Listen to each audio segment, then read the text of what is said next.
I want to start by thanking you all for coming. It's a Friday night and you've given that up. And I want to say that one of the really delightful things about working at the University of Reading is this community around us. And Fiona's here tonight. I think we put on these public lectures and frequently large numbers of you turn out for those, and it's a real delight. So thank you all for coming along. I want to approach this question tonight from some sort of two perspectives, and I'll try to be brief so that we get through this in 10 minutes or so, and then we can argue about these things happily later on. Now let's take up this question of do we really need to learn foreign languages, and let's balance that against the sort of opposite. Is multilingualism a waste of time and money? And let's take this up from two perspectives. One's a sort of narrow perspective, the other's a very broad one, and we can think of these narrow and broad perspectives as sort of short and long-term views. So if we take the narrow perspective and the short-term view and we ask, is it useful for people to learn foreign languages? I mean, the answer is overwhelmingly yes. And you know, some of you are children, some of you have children, and some of you, I'm sorry to say, look as if you might have grandchildren. And what I should tell you is that if you're any of those three roles, you should be encouraging the young people in your life to learn as many languages as they can.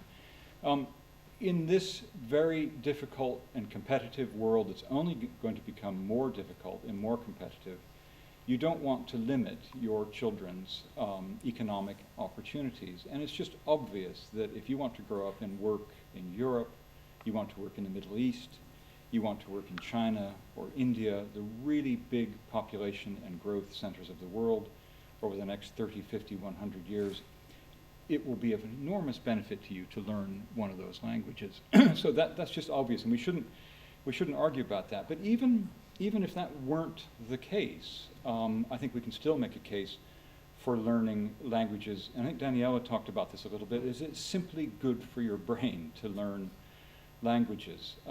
There's lots and lots of research, but I think we just know it's common sense that a whole lot of mental agility comes from learning languages. Although I think we have to stack that against the possibility that it might be equally good for your brain to learn mathematics or to do brain teasers or crosswords. I don't know, but at least we know that learning a language is good for your brain.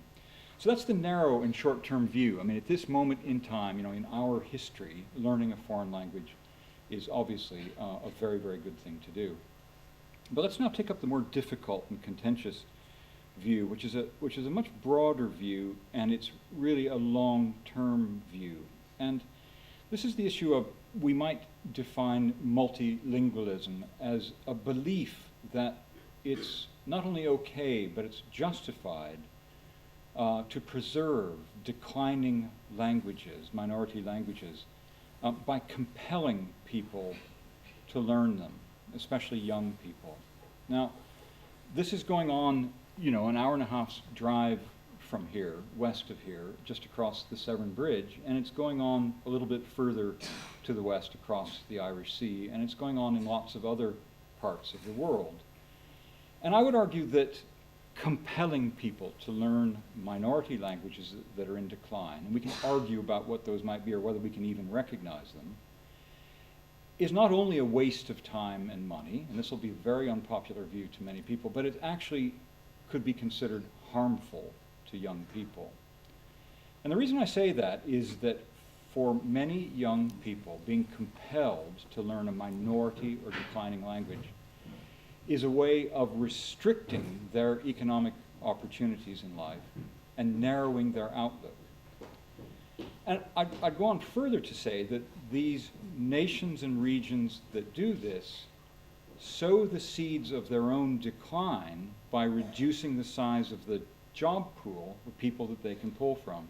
So for example, in many areas of the world in which young people are compelled to learn minority languages, people who work in the public service in those languages, who might come in from outside, in our case from other parts of the European Union, are also compelled to learn those languages. And so for many people it's just not worth the trouble to do that. And so these nations pull on an ever declining pool of people to fill those jobs. And this is really a recipe for decay.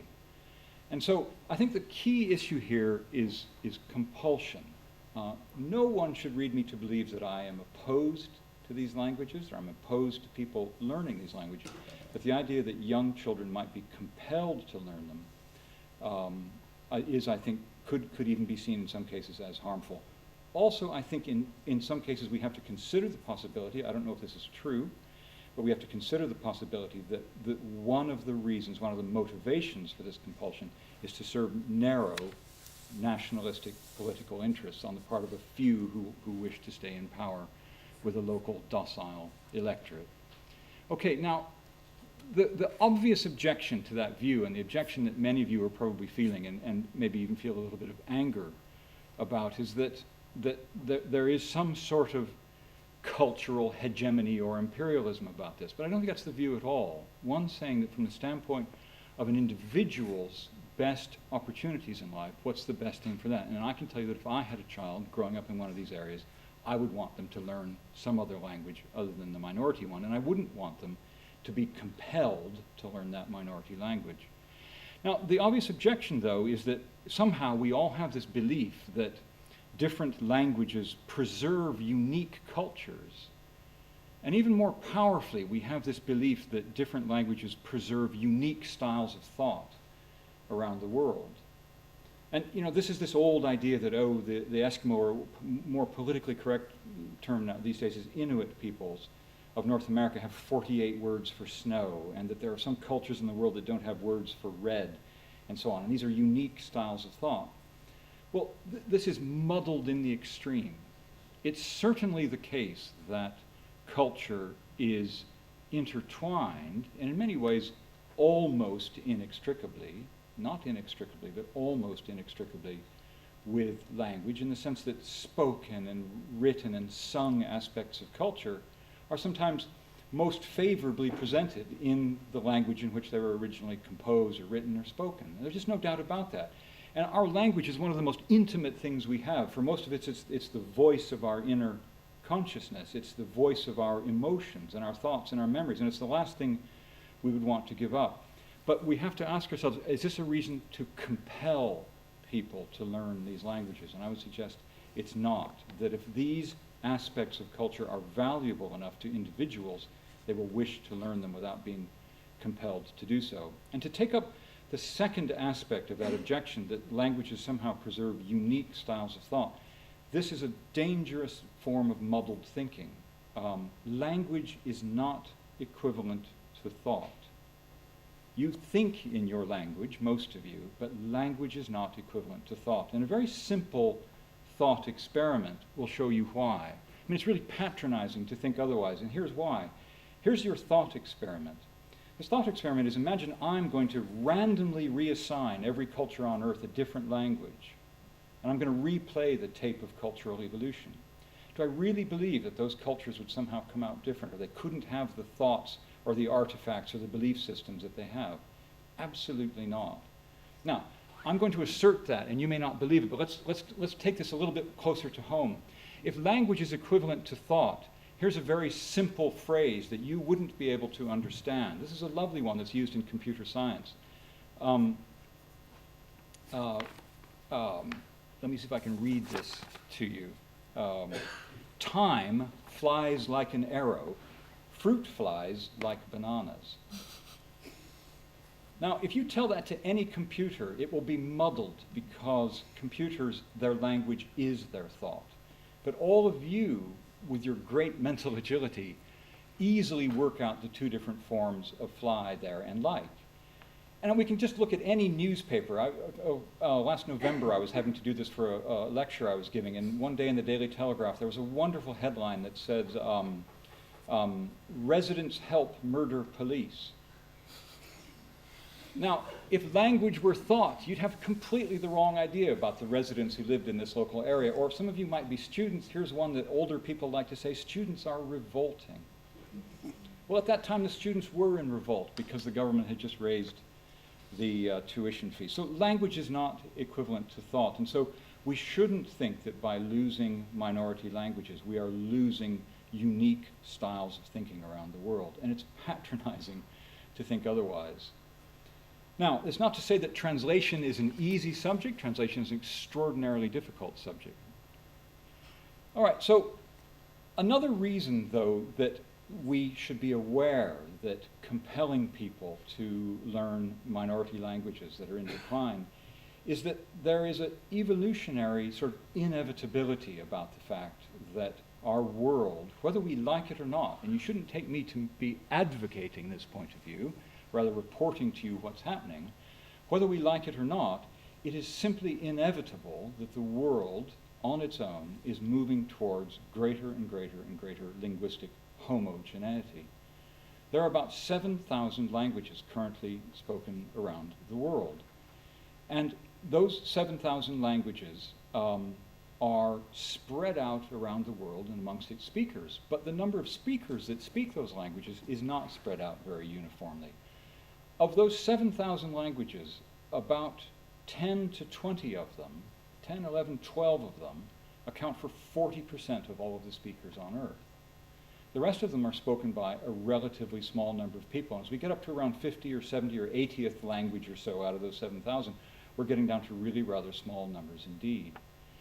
Now, in any evolutionary system in which you've got a whole lot of functionally equivalent traits, all of these languages on Earth are equally sophisticated. They're equally good at expressing human emotions and human logic. There is no language that's better than any other. It is simply inevitable that they will, over long periods of time, move to being simply one of those dominating. Now, don't take me as advocating that position. I'm someone who, when I travel around the world, I take great delight in the different languages, but I'm telling you that it is inevitable that we are moving towards greater linguistic homogeneity. And we all know that. Looking around this room, I see that most of you are old enough to remember traveling around other parts of Europe 20, maybe 30 or more years ago, and at that time you know that you had to speak the local languages or you couldn't get around. But it's almost sad now. There's this frisson of traveling is lost, because when we travel around much of Europe anyway, we're often confronted by people that when we speak to them in their language, they turn around and say to us, well, stop speaking to me in French or Italian or Greek because my English is much better than your Italian, French, and so on. And I can tell you, I was once traveling in a remote region of Africa, and I spoke to a local man in some Swahili that I knew, and he stopped me and said, my English is better than your Swahili. And it was. So I think we have to realize that trying to oppose by compulsion the decline of minority languages, sad as that might be for many of us, is a little bit like King Canute trying to hold back the waves. And I want to tell you that that story makes one of my points about translation, right? Because King Canute, of course, was a Dane, and that story probably was originally told in Danish. I think it was first written down, Peter will know, in Latin, but I'm telling it to you in English, and I think you probably understand that story in English rather well. And so it isn't the case that language is equivalent to thought. Otherwise, we couldn't understand that story about King Canute, could we? Well, let me just finish on a facetious and lighthearted tone, and that's that, you know, in this sort of interconnected world in which we live, and it's interconnected in a way that is absolutely unprecedented, and our connectedness around the world is growing at an extraordinarily rapid rate. We can see that it's simply the case that languages are going to gobble each other up. That interconnectedness is growing every day. It's something that in our lifetimes is just taking our breath away.